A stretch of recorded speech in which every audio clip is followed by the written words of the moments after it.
नमस्कार। रोजाना हिमाचल के खास बुलेटिन में आप सभी का बहुत बहुत स्वागत है। मैं हूं आपके साथ भावना रनौत। चलिए जानते हैं खबरें विस्तार से। नूरपुर अस्पताल में मरीजों को नहीं मिल रही निःशुल्क दवाएं। नागरिक अस्पताल नूरपुर में मरीजों को बुनियादी दवाइयां भी नहीं मिल पा रही है। इससे अस्पताल में उपचार कराने गए मरीजों को भारी परेशानी का सामना करना पड़ रहा है। मरीजों का कहना है कि अस्पताल का डिस्पेंसरी में आवश्यक दवाइयों की कमी है। डिस्पेंसरी में मरीजों को कैल्शियम की दवा भी नहीं मिल रही है। इस कारण मरीजों को ये दवाई 150 से 170 रुपए में निजी मेडिकल स्टोरों से खरीदनी पड़ रही है। अस्पताल में अपनी माता के लिए दवाई लेने गए रविंद्र कुमार सहित सुनीता और संध्या देवी ने बताया कि उनके परिवार के सदस्य घुटनों के दर्द से परेशान थे। डॉक्टर ने उन्हें कैल्शियम की दवाई लिखी, लेकिन जब अस्पताल की डिस्पेंसरी में गए तो वहाँ उपलब्ध ही नहीं थी। हिमाचल की राजधानी की 2 जेलों में बंद कैदियों में 50% नशा तस्कर। हिमाचल प्रदेश के शिमला जिले की 2 बड़ी जेलों में बंद 50% कैदी नशा तस्करी के हैं। इसमें युवा और महिलाएं भी शामिल हैं। चिट्टा और अन्य नशीले पदार्थों की तस्करी के नेटवर्क को तोड़ने के लिए पुलिस ने मिशन ग्रीन चला रखा है। इसके तहत नशा तस्करों के खिलाफ लगातार कार्रवाई की जा रही है। यही वजह है कि वर्तमान में जिले के 2 जेल चिट्टा समेत अन्य नशों की तस्करी के मामले में पकड़े कैदियों से भर गई है। इसमें प्रदेश के साथ बाहरी राज्यों के तस्कर शामिल हैं। केतु जेल में वर्तमान में करीब 280 विचाराधीन और सजाए रफ्ता कैदी है। इसमें चिट्टा समेत अन्य मादक पदार्थों की तस्करी में पकड़े कैदियों की संख्या 133 से यानी करीब 50% है। इसमें 8 महिलाएं भी शामिल हैं। जलवायु परिवर्तन का असर। शिमला शहर में देवदार के पेड़ों से परागण गायब। भविष्य के लिए ये बड़ी चेतावनी।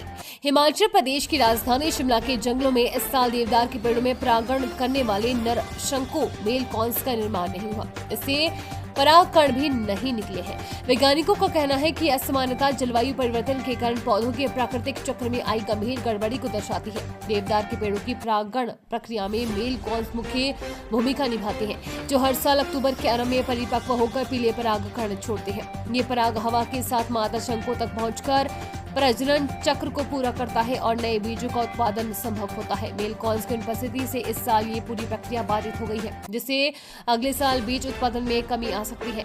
इस घटना को हिमालयन फॉरेस्ट रिसर्च इंस्टीट्यूट के वैज्ञानिक गंभीरता से ले रहे हैं और इससे क्षेत्र की वनस्पति और जैव विविधता के लिए खतरे की घंटी मानते हैं। भानुपल्ली से अगले सप्ताह शुरू होगा ट्रैक बिछाने का काम। भानुपल्ली बिलासपुर रेल लाइन का ट्रैक थलूह तक मार्च 2025 में बनकर तैयार हो जाएगा। इस 7.6 किलोमीटर ट्रैक लिंकिंग का काम कंपनी अगले सप्ताह शुरू करेगी। इसके निर्माण के लिए rail, steel, sleeper, track ballast, गिट्टी जगह जगह जमा कर दी गई है। खास बात यह है कि ट्रैक बिछाने के लिए छत्तीसगढ़ के भिलाई इस्पात संयंत्र से पटरी पहुंच गई है। थलूह से आगे पहाड़पुर तक ट्रैक बिछाने में अभी समय लगेगा। कारण यह है कि थलूह से आगे अभी कई जगह पर पुलों का निर्माण पूरा नहीं हुआ है। इनका निर्माण कार्य पूरा होने के बाद से ही पहाड़पुर तक ट्रैक बिछाने का कार्य होगा। भानुपल्ली से पहाड़पुर तक की दूरी 24 किलोमीटर है। जयराम की मांग। पूरे प्रदेश में मिले आपदा का संशोधित वेतनमान। नेता प्रतिपक्ष जयराम ठाकुर ने कहा कि सभी आपदा प्रभावितों को विशेष पैकेज के तहत एक समान राहत राशि वितरित की जाए। जयराम ठाकुर ने कहा कि राज्य सरकार द्वारा समेज और बागी पुल के आपदा प्रभावितों को विशेष आर्थिक पैकेज दिए जाने का फैसला सरकार द्वारा बहुत देर से किया गया, जबकि केंद्र सरकार द्वारा इस बार हिमाचल प्रदेश को आपदा राहत के तहत जारी किए जाने वाले फंड एडवांस ही दे चुकी है। हादसे के बाद ही हमने मांग की थी कि सामान्य मदद से कुछ नहीं होने वाला है। लोगों का बहुत नुकसान हुआ है, लोगों का सब कुछ बर्बाद हो गया है। इस आपदा के जख्म भरने में बहुत वक्त लगेगा। ऐसे में सरकार में इस मानसून में हुई भीषण तबाही पर आपदा के प्रभावितों को विशेष आर्थिक पैकेज के तहत ही मदद करे।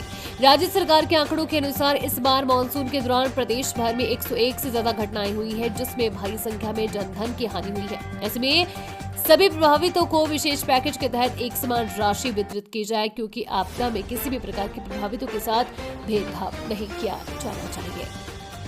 फार्मा उद्योग में भारी मांग। अब सेब के पल्प से पैक्टिन बनाएगा एचपीएमसी। एचपीएमसी पहली बार सेब के पल्प यानी कि गूदा से पैक्टिन बनाएगा। इसके लिए 2 दिन में पराला में फ्रूट प्रोसेसिंग प्लांट में ट्रायल होगा। फार्मा उद्योग में दवाइयों के निर्माण में पैक्टिन की भारी डिमांड है। इससे जहां फार्मा उद्योग की मांग पूरी होगी, वहीं एचपीएमसी का वेस्ट मटेरियल भी कम होगा। जूस जैम को गढ़ा करने में भी पैक्टिन का प्रयोग होता है। पहले चरण में एचपीएमसी ने इसके लिए 200 टन सेब रख लिया है। पराला में पैक्टीन बनाने के लिए मशीनरी लगाई गई है। ट्रायल के लिए पुणे से टेक्नीशियनों की टीम आएगी। टीम मशीन चलाकर पैक्टीन बनाकर दिखाएगी। हिमाचल कृषि मंडियां होंगी डिजिटल, मोबाइल ऐप पर मिलेगी अब हर तरह की जानकारी। हिमाचल प्रदेश की सभी मंडियां जल्द ही डिजिटल हो जाएगी। किसान बागवानों को मोबाइल ऐप पर हर जानकारी मिलेगी। मंडियों में फसलों के दामों की जानकारी के लिए मंडियों में फोन घुमाने की जरूरत नहीं पड़ेगी। मोबाइल ऐप पर हर मंडी के रेट अपडेट रहेंगे। इतना ही नहीं, मंडियों में कितना माल पहुंचा, कितनी ऑक्शन हुई और कितना बाहरी राज्यों की मंडी के लिए भेजा गया, इसका पूरा विवरण भी ऑनलाइन रखा जाएगा।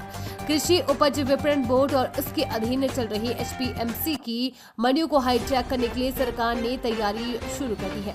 इसी कड़ी में सचिव कृषि C पाल रासू ने कृषि उपज विपणन बोर्ड को डिजिटलाइजेशन पर काम शुरू करने के निर्देश दिए हैं। उम्मीद है आपको आज का बुलेटिन पसंद आया होगा। इसी के साथ हिमाचल की तमाम खबरों को जानने के लिए रोजाना हिमाचल के पेज को फॉलो, लाइक और सब्सक्राइब करना बिल्कुल ना भूलें।